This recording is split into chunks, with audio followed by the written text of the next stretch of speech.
Hello বন্ধুরা, আমি আবার চলে এসেছি নতুন মজার আরেকটি কৌতুক নিয়ে। কৌতুকটির নাম হচ্ছে পরীক্ষায় বুদ্ধির খেলা। এক ছাত্র পরীক্ষার খাতায় পুরো খালি রেখে জমা দিল। শিক্ষক রাগান্বিত হয়ে বললেন, এটা কি সারফারাজ, তুমি কিছুই লেখনি?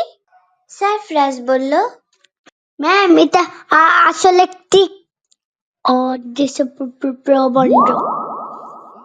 শিক্ষক বললেন, কি বলছো সারফারাজ? ম্যাম, এই প্রবন্ধটা লেখা হয়েছে বাতাসের উপকারিতা নিয়ে, আর বাতাস তো দেখা যায় না।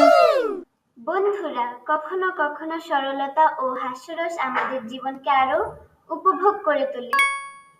বন্ধুরা, যদি গল্পটি তোমাদের ভালো লাগে তাহলে লাইক, কমেন্ট এবং শেয়ার করতে ভুলবে না। আর নতুন আপডেট পেতে বেল আইকনটি বাজিয়ে দিও। তোমাদের সাপোর্ট আমার জন্য অনেক গুরুত্বপূর্ণ। ধন্যবাদ।